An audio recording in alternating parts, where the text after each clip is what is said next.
کہ اسلام آباد اور راولپنڈی میں موسلادھار بارش، نشیبی علاقے زیرآب آ گئے، پانی گھروں میں داخل۔ بارش سے نالہ لئی میں پانی کی سطح بلند ہو گئی، جبکہ گوالمنڈی کے مقام پر پانی کی سطح 13 فٹ ہو گئی ہے۔ راولپنڈی میں سب سے زیادہ بارش گولڑا میں 113 ملی میٹر ریکارڈ کی گئی ہے۔ احمد بھٹی راولپنڈی سے ہمارے ساتھ موجود ہیں۔ احمد بھٹی، بتائیے گا کیا صورتحال ہے؟ جی، اس وقت راولپنڈی میں بارش کا سلسلہ رک گیا ہے اور نالہ لئی میں جو پانی کی سطح تھی بتدریج کم ہو رہی ہے اور اس وقت پانی کی سطح 11 فٹ تک پہنچ گئی ہے، جبکہ امدادی کارروائیاں بھی جاری ہیں۔ راولپنڈی کے اندرونی شہر کے نشیبی علاقوں میں پانی گھروں میں داخل ہو گیا تھا، جس میں آریہ ملا، جاوید کالونی، ندیم کالونی، میلاد چوک اور اس سے ملکہ علاقے ہیں، جس میں شہریوں کا بھاری مالی نقصان ہوا ہے گھروں میں پانی داخل ہونے کی وجہ سے، اور اس وقت شہری اپنی مدد آپ کے تحت اس کو صفائی میں مصروف ہیں، جبکہ شہر کے دیگر علاقوں میں بھی پانی گھروں میں داخل ہوا ہے۔ نالہ لئی کے اطراف کے علاقوں میں سائرن بجائے گئے تھے تاکہ شہری محفوظ مقامات پر منتقل ہو جائیں، جبکہ نالہ لئی کے جو کنارے تھے ان میں بھی کٹاؤ کی کیفیت اس وقت پیدا ہوئی ہے اور کافی مقامات پر کناروں کی مٹی جو ہے وہ کٹ کر نالہ لئی میں گر گئی ہے۔ اس وقت پانی کی سطح بتدریج کم ہو رہی ہے اور بارش رک چکی ہے، تاہم امدادی کارروائیاں ابھی جاری ہیں۔ ریسکیو 1112 واسا اور دیگر ادارے امدادی کارروائیوں میں یہ تمام ادارے مصروف ہیں۔ احمد بھٹی، بہت شکریہ۔ آگے بڑھتے ہیں۔ ایران پر اعتماد کرنے والے سب سے آخری شخص میں ہوں۔ امریکی صدر ڈونلڈ ٹرمپ نے میڈیا سے گفتگو میں کہا ہے کہ ایرانی مسلسل مجھ سے جھوٹ بولتے آئے ہیں۔ اس وقت آبنۂ ہورموز پر ایران کا نہیں، ہمارا مکمل کنٹرول ہے۔ آبنۂ ہورموز ہمارے قبضے میں ہے۔ طیارہ بدلنے کا فیصلہ سیکریٹ سروس کا تھا، میں بس ان کی ہدایات پر عمل کرتا ہوں۔ وہاں میری جان کو خطرہ تھا، مجھے بہت سی دھمکیاں ملتی رہتی ہیں، اس لیے میں نے سیکریٹ سروس سے زیادہ معلومات حاصل کرنے کی کوشش نہیں کی۔ امریکی سینیٹر چک شومر کی ایک بار پھر ٹرمپ پر تنقید۔ ایکس پر اپنے بیان میں کہا ہے کہ ٹرمپ نے امریکہ کو ایک غیر ضروری اور خطرناک جنگ میں جھونک دیا ہے۔ ٹرمپ نے امریکی فوجیوں کی جانوں کو خطرے میں ڈال دیا ہے۔ کانگریس آئینی اختیارات دوبارہ استعمال کرتے ہوئے جنگ کے خاتمے کے لیے اقدامات کرے۔ ٹرمپ انتظامیہ ایرانی دھمکیوں کے معاملے پر سینیٹ کو فوری بریفنگ دے۔ ٹرمپ کو ترکی سے نکالنے کے لیے کیے گئے غیر معمولی اقدامات سے متعلق کانگریس کو معلوم ہونا چاہیے۔ امریکی اہلکاروں کو لاحق خطرات اور امریکہ کو درپیش کسی بھی ممکنہ خطرے سے کانگریس کو آگاہ رکھنا ضروری ہے۔ کانگریس کو اندھیرے میں رکھنا ناقابل قبول ہے۔ کانگریس کو اس سنگین خطرے کا علم میڈیا رپورٹس کے ذریعے ہوا۔ امریکہ کے ایرانی شرائط ماننے تک آبنۂ ہورموز نہیں کھلے گی۔ ایرانی سپریم نیشنل سیکیورٹی کونسل کے سیکریٹری محسن رضائی نے واضح کر دیا، کہا امریکہ کو جنگ ختم کرنا ہوگی، ایران کے فنڈز بحال کرنے ہوں گے، دیگر شرائط بھی ثالثوں کے ذریعے ان تک پہنچائی گئی ہیں۔ ایران اور عمان کے درمیان آبنۂ ہورموز ٹرانزٹ سے متعلق معاہدہ طے پاتا ہے تو الگ معاملہ ہوگا۔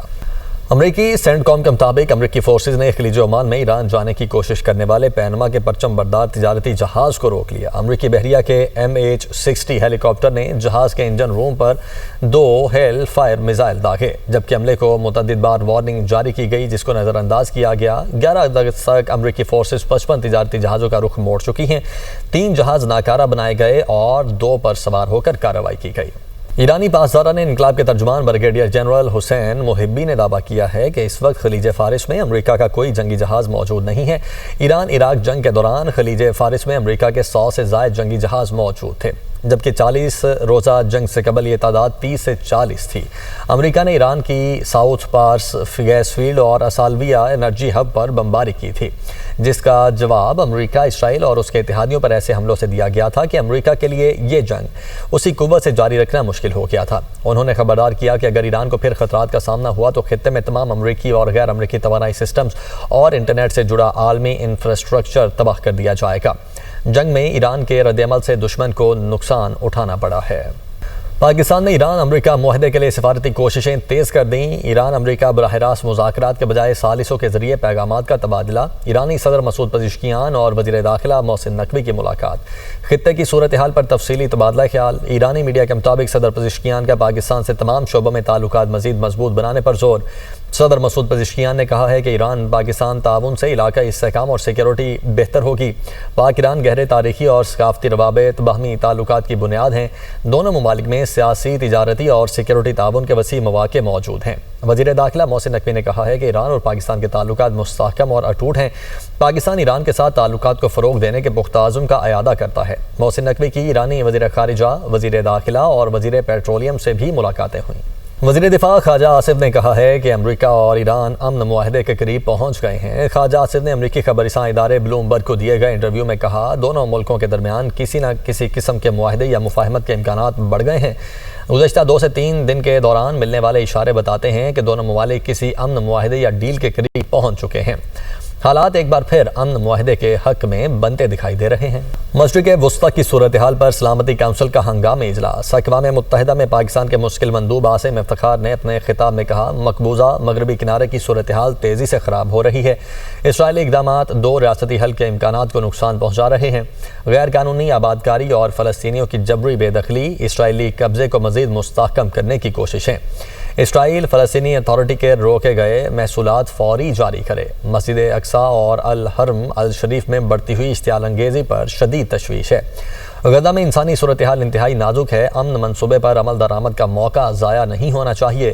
غزہ امن منصوبے پر عمل درآمد کے لیے جاری سفارتی کوششوں کا خیر مقدم کرتے ہیں۔ اسرائیل غیر قانونی آبادکاری اور مقبوضہ فلسطینی علاقوں کی حیثیت تبدیل کرنے کے اقدامات روکے۔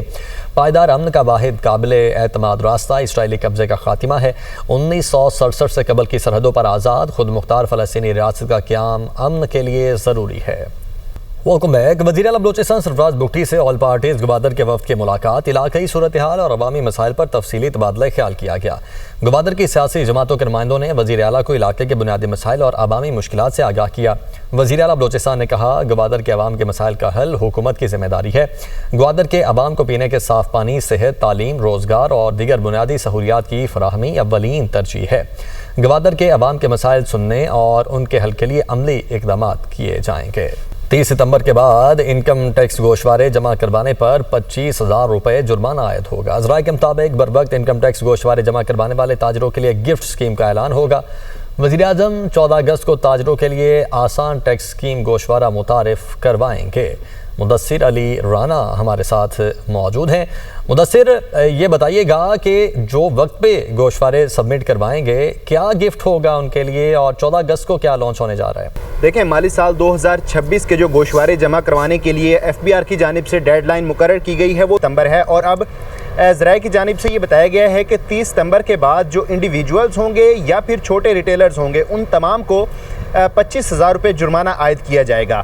جو 25,000 روپے جرمانہ عائد کیا جائے گا اور اس کے ساتھ ہی 25,000 روپے رجسٹریشن فیس بھی وصول کی جائے گی جو چھوٹے تاجرز ہوں گے جن کی فرسٹ ٹائم رجسٹریشن ہو رہی ہوگی۔ تو مجموعی طور پر FBR چھوٹے تاجروں سے 25,000 کی جگہ پہ 50,000 روپے کلیکٹ کرے گا، جس میں سے جو 25,000 روپے ہیں اس کی جو پلیٹ ہے FBR کی جانب سے وہ چھوٹے تاجروں کے لیے فراہم کر دی جائے گی۔ ذرائع FBR کی جانب سے یہ بتایا گیا ہے کہ آئندہ جو انکم ٹیکس کا گوشوارہ متعارف کروایا جا رہا ہے جس میں انڈیویجولز اور چھوٹے تاجروں کے لیے ہوگا، وہ وزیر اعظم 14 اگست کو اس کی اناؤنسمنٹ کریں گے، اور اس کے ساتھ ہی یہ اسکیم اناؤنس کریں گے کہ جو 25,000 روپے رجسٹریشن کے چھوٹے تاجروں سے وصول کیے جائیں گے اس کی جو چھوٹے تاجروں کے لیے اسکیم دی جائے گی، گفٹ اسکیم، جس میں FBR تقریباً ایک سبز کلر کی پلیٹ پرووائڈ کرے گا اور وہ دکان کے باہر چپساں ہوگی کہ یہ تاجر جو ہے وہ FBR کے ساتھ رجسٹرڈ ہیں۔ اس کے علاوہ جتنے بھی انڈیویجولز ہوں گے اور چھوٹے ریٹیلرز ہوں گے جو اپنی بر وقت انکم ٹیکس ریٹرن فائل نہیں کریں گے ان کو 25,000 روپے جرمانہ عائد کیا جائے گا۔ ٹھیک ہے، جرمانہ بھی عائد ہوگا۔ بہت شکریہ آپ کا مدثر۔